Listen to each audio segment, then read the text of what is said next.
आज आपका जनपद में एक दिवसीय दौरा है और मत्स्य पालन को लेकर इस जनपद के लिए क्या विशेष? देश के यशस्वी प्रधानमंत्री नरेंद्र मोदी माननीय मुख्यमंत्री के द्वारा इस मत्स्य क्षेत्र में पालन क्षेत्र में जितने भी लोग आए परियोजनाओं की समीक्षा बैठक की। माननीय प्रधानमंत्री द्वारा प्रधानमंत्री मत्स्य संपदा योजना के माध्यम से लगभग 33 ऐसी परियोजनाएं हैं, जैसे यहाँ 2 करोड़ की मिलें हैं, 1 करोड़ की मिल है, 30 लाख की मिल है, उसके अंदर हम अनुदान दिए हैं 60%। तो अनुदान इसलिए दिया गया कि उससे प्रोडक्शन हो और वो संचालित योजनाएं चलें। और मत्स्य पालन के यहाँ 2000 लगभग है और उसमें लगभग पोखरे सभी लोगों मत्स्य पालक आए थे। पट्टा धारक आए थे, उनकी विसंगति थी कि पहले पट्टा लेने उनकी हमारे यहाँ परियोजना मुख्यमंत्री संपदा योजना है, पता चला वो भर नहीं पा रहे, 3 लाख 20 लाख 4 साल। तो ये सारे अधिकारी जो है जितने अधिकार हैं उनको मिले, इसके लिए समीक्षा बैठक की गई थी।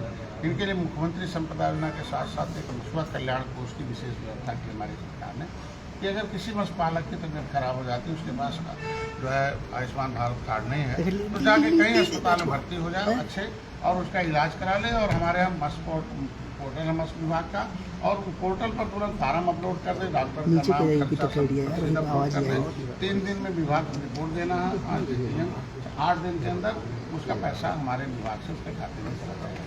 मत्स्य पालक जो जनपद के हैं वो कलेक्ट्री और तहसील की लगातार चक्कर लगा रहे हैं।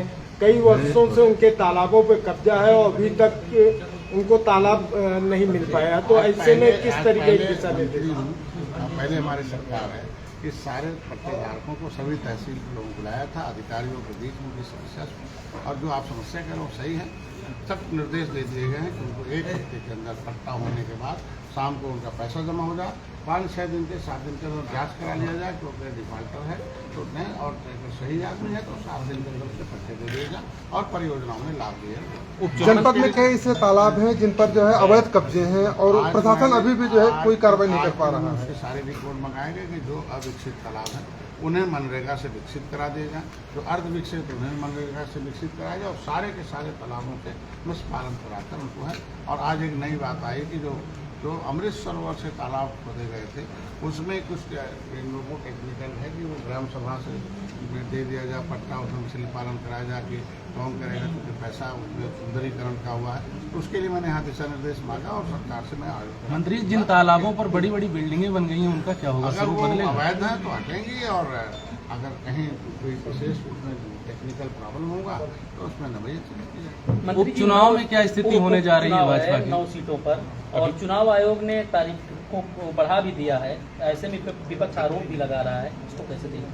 देखिए, लोकतंत्र में चुनाव आयोग एक विशेष संस्था है जो लोकतंत्र को एक सुरक्षित रखती है और स्थापित रखती है कि हर 5 साल बाद जनता समय हर के अनुसार जनता अपने सुविधा अनुसार चुने, जनता की सुविधा के अनुसार डेट निर्धारित करती है।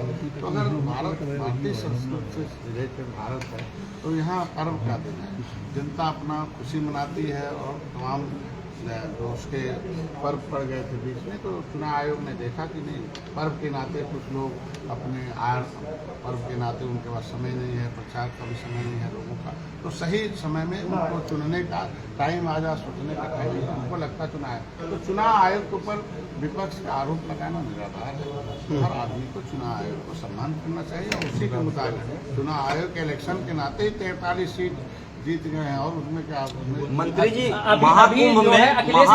महाकुंभ में गैर सनातनियों के प्रवेश पर रोक लगाई गई है, इसे कैसे देख रहे हैं? महाकुंभ में गैर सनातनियों के प्रवेश पर संतों ने रोक लगाई है। 2 अलग-अलग क्वेश्चन है। नहीं, इस पे आपका पहले था अखिलेश यादव ने कहा है कि टालेंगे तो और बुरी तरीके से हारेंगे। पार्टी जो है या विपक्ष 2013 में निषाद पार्टी आई, 18% मछुआ समुदाय की ये एक करे इनको बांट डाला था। इनको वो दशा की थी कि संविधान के गजट में अनुसूचित है, संविधान गजट में जो है मझवार गांव टुरिया खरवाड़ बेलदार सुरक्षित है, दिल्ली से रामचरित्र निषाद मछली शहर से चुनाव लड़ सकते हैं। लेकिन उत्तर प्रदेश की सपा बसपा कांग्रेस सरकार ने बांट दिया था, अधिकारों से छांट दिया था, इसलिए ये पिछड़ी हैं, मतलब संविधान से सुरक्षित हैं और सपा बसपा कांग्रेस ने असुरक्षित कर दिया। ऐसी दशा में 2013 में जब आए हैं, निषाद जाग गए हैं, तब से सपा की और कांग्रेस बसपा की उल्टी गिनती शुरू हुई। जो ट्वीट करते हैं, जो लिखते हैं, जो बोलते हैं, उसका उल्टा ही होता है। हमारे लिए वो सब सही। महाकुंभ को लेकर कैसे देख रहे हैं? महाकुंभ में कटेंगे तो बटेंगे, बटेंगे तो कटेंगे, हम ऐसे नहीं नहीं। कह रहे हैं, हम तो कह रहे हैं ना कि 17 जातियों में तुम बटोगे तो अधिकारों से छटोगे। आप देखो जब पिछली सरकारें थी तो कैसे हिंदू मुसलमान राइट होता था, अब शांति हो गया, एक हो गए हम लोग पूरे देश के नाम। तो राष्ट्र के नाम पर तो सभी धर्म, सभी जाति, सभी वर्ग को एक करने की कोशिश की जा रही है ना कि भारत जो है एक रहे और एक है। हम तो सीधे इनसे कह रहा हूँ कि भैया बांटने का काम कौन किया? मैंने अभी बताया ना, इससे आपके पहले बताया कि दिल्ली के गजट में हम संविधान के गजट में अनुसूचित जाति हैं और इनके गजट में हम पिछड़ी जाते हैं। तो बांट कौन रहा? बांट रहा तो इन्होंने है। तो हम तो कह रहा हूँ सटोगे तो आगे बढ़ोगे, सटोगे तो नहीं। मंत्री जी, आप एकता की बात कर रहे हैं, महाकुंभ में तो कहा जा रहा है गैर धर्म के लोग दुकान ही न लगाएं। एक्चुअल में उनका एक निजी बयान हो सकता है, सरकार के बयान की बात करिए और सरकार बनाने वाले जो बयान करते हैं, विपक्ष के बयान के लिए हम राजनीति करते हैं। कौन क्या कहा उस पर हर आदमी के संतों के बयान से आप इत्तेफाक नहीं रख रहे हैं? हम कह रहे हैं बयान का, हम कह रहे हैं कि उन्होंने किस परिप्रेक्ष्य में बयान दिया है तो वो तो उसका जवाब वही देंगे, हम तो नहीं देंगे। सरकार सभी धर्मों के लोगों को छूट देगी महाकुंभ में दुकान लगाने की? कहते सरकार बिना भेदभाव के अगर हम अनाज दे रहे हैं, मकान दे रहे हैं, इलाज दे रहे हैं, सब कुछ दे रहे हैं, हमसे ज़्यादा कौन अनाज खिला रहा है, कौन मकान दे रहा है? हम तो कोई भेदभाव नहीं दे रहे हैं योजनाओं के लाभ में। हमारे यहाँ तो दर्जन में मुसलमानों ने भी हमारे यहाँ दिया है। तो जब हम बिना भेदभाव के सब कुछ कर रहे हैं तो हम तो सब कुछ। अमेठी में एक बड़ा तालाबी एरिया है, तिलोई में भी बहुत सारे तालाब हैं, तो क्या संभावनाएं हैं मत्स्य पालन की? मैंने अधिकारी और सभी अधिकारियों को सामंजस्य इसलिए बैठा है कि अमेठी एक फिशरी हब बने, यहाँ के लोग व्यापार क्षेत्र में आगे आए। और पहले एक परंपरा थी कि हमारे पास पोखरे बहुत होंगे तब मछली पालेंगे। अब ट्रेडिशनल सिस्टम इनको हम आधुनिकीकरण करा रहे हैं कि परंपरागत पेशे के साथ आप आधुनिकी पेशा, आधुनिकी तरीके तकनीकी अपनाओ बायोफ्लॉक का। जैसे एक व्यक्ति हम कम जगह तो हम चाहते हैं कि नई और जिसे अमेठी में एक बड़ा तालाब है, समदा तालाब, जिसमें बड़े पैमाने पर अतिक्रमण हुआ है। आप उस विभाग के मंत्री हैं, तो क्या माना जाए कुछ उसके दिन लौटेंगे? एक तो मैं पोखरे जैसा पोखरे ज़्यादातर हमारे यहाँ विभाग के